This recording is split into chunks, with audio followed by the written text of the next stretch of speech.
ఈ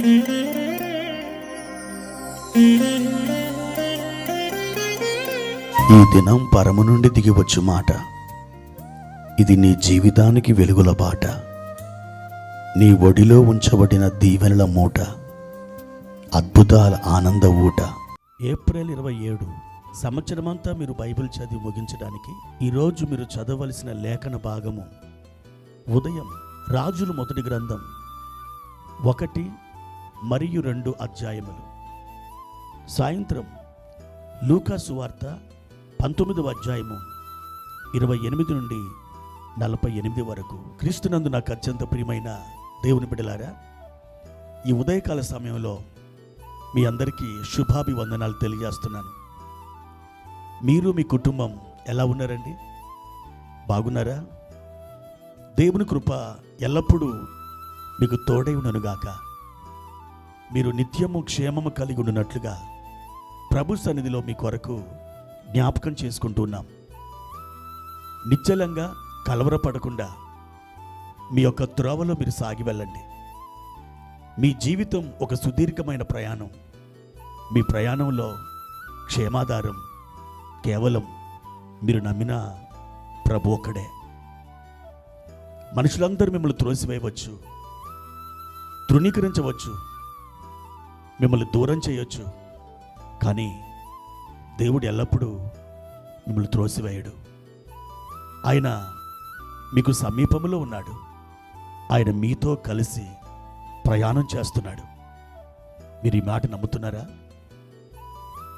దేవుడు మిమ్మల్ని క్షేమాభివృద్ధి పదంలో నడిపించి ఆశీర్వదించునుగాక.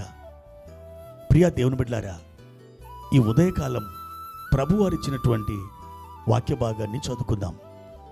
న్యాయాధిపతుల గ్రంథం 3వ అధ్యాయము 30వ వచనం. అతని తరువాత అనాతు కుమారుడైన షమ్గర్ న్యాయాధిపతిగా ఉండెను. అతడు ఫిలిస్తీన్లలో 600 మందిని మునుకోల కర్రతో హతము చేసెను. అతడును ఇశ్రాయేలీలను రక్షించెను. ప్రియమైన దేవుని బిడ్డలారా, అది న్యాయాధిపతుల కాలం. ఆ కాలంలో ప్రజలందరూ కూడా దేవుని మర్చిపోయారు. ఆయన ధర్మశాస్త్రాన్ని త్రోసివేశారు. ఆ దినములలో ఇశ్రాయేలు ప్రజలకి రాజు లేడు. ప్రజలందరూ కూడా ఇష్టానుసారంగా తమ తమ మార్గంలో నడుచుకుంటూ ఉన్నారు. ఎవరి మార్గం వారిది, ఎవరి ఇష్టం వారిది. వారికి బోధించే నాదుడు లేడు, చెబితే వినరు. అలాంటి పరిస్థితుల్లో దేవుడు వారిని శత్రువుల చేతికి అప్పగించాడు. ఆ శత్రువులు ఈ ప్రజల్ని బాధించడం మొదలుపెట్టారు. ఆ విధంగా ప్రజలు ఆ బాధతో విలవిల్లాడుతూ ఏ దిక్కు లేక ఆకాశం వైపు చూశారు. తమ పితరులు ఆరాధించి సేవించిన దేవునికి వారు ప్రార్థనలు చేశారు. ప్రేమమయుడైన దేవుడు, కనికర స్వరూపుడైన ఆ ప్రభు వారి ప్రార్థనలు ఆలకించారు. వారి కోసం దేవుడు ఒక రక్షకుణ్ణి, అనగా ఒక న్యాయాధిపతిని లేవనెత్తాడు. అతని పేరు షమ్గర్. ప్రియమైన దేవుని బిడ్డలారా, ఈ షమ్గర్ ఇజ్రాయేలు ప్రజల్ని ఫిలిస్తీన్ల చేతుల నుండి విడిపించాను అని రాయబడి ఉంది. ఎలా విడిపించాడు? అతని చేతిలో ఒక మునుకోల కర్ర ఉంది. ఆ మునుకోల కర్రతో అతడు యుద్ధం చేశాడు. ఆ యుద్ధంలో 600 మంది ఫిలిస్తీన్లని అతడు హతమార్చాడు. ప్రియమైన దేవుని బిడ్డలారా, ఇది సాధ్యమా? ఈ మునుకోల కర్ర చాలా బలహీనమైన కర్ర. గట్టిగా దీన్ని వాడితే ఆ కర్ర విరిగిపోతుంది.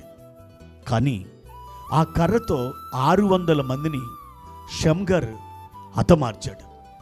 ప్రియ దేవుని బిడ్డ, దేవుడు వాడుకుంటే బలహీనమైనవి అవి బలమైన ఆయుధాలుగా మారుతాయి.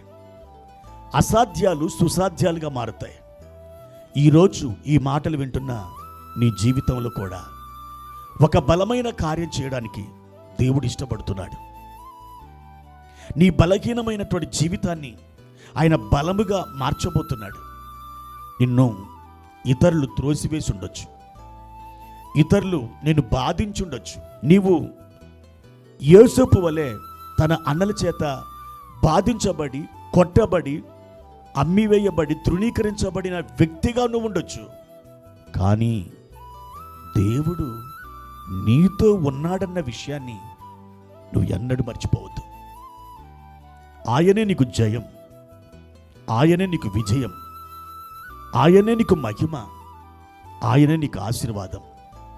ఎక్కడ నీవు బాధించబడ్డావో, ఎక్కడ నీకు తలవంపులు జరిగినాయో అదే స్థలములో దేవుడు నిన్ను లేవనెత్తబోతున్నాడు. ఒక మునుకోల కర్ర వలె ఆయన నిన్ను చేయబోతున్నాడు. బలహీనమైన నిన్ను బలముగా మార్చి ఆయన చేతిలో బలమైన ఆయుధముగా నిన్ను తయారు చేసి సాతాను యొక్క ఆ శిబిరం మీద దేవుడు ఒక యుద్ధాన్ని ప్రకటించబోతున్నాడు. నీకు గొప్ప జయమనివ్వడానికి ఆయన ఇష్టపడుతున్నాడు. ఆ దినం ఇప్పుడే, ఇదే దినం. ఈ దినమున గొప్ప విజయం నీ కొరకు సిద్ధం చేశాడు. దాన్ని అనుభవించు, దాన్ని స్వాధీనం చేసుకో. దేవుని కృప నీకు తోడై ఉండునుగాక. ప్రార్థన. ప్రియమైన తండ్రి, ఈ ఉదయకాల సమయంలో మీకు కృతజ్ఞత స్తుతులు చెల్లిస్తున్నాం. మా ప్రభువా, మా దేవా, షమ్గర్ చేతిలో మునుకోల కర్రను మీరు ఎలా వాడుకున్నారో, అసాధ్యమైన దానిని సుసాధ్యముగా ఎలా మార్చారో మా ప్రియులను ఈ దినమున అలాగే వాడుకొనండి, అలాగే లేవనెత్తండి. మా తండ్రి, ఫిలిస్తీన్ల దండు నైనా అవమానించబడి ఓడిపోయి పరుగులెత్తున్నట్లుగా మా ప్రియులను మీ చేతిలో ఒక ఆయుధం వలె మీరు మార్చుకోండి. తండ్రి, మీకు కృతజ్ఞతాస్తుతులు చెల్లిస్తూ ఈ ప్రార్థన ఆలకించినందుకు మీకు వందనాలు చెల్లిస్తున్నాం. యేసు నామములో ప్రార్థించి వేడుకుంటున్నాము తండ్రి. ఆమెన్.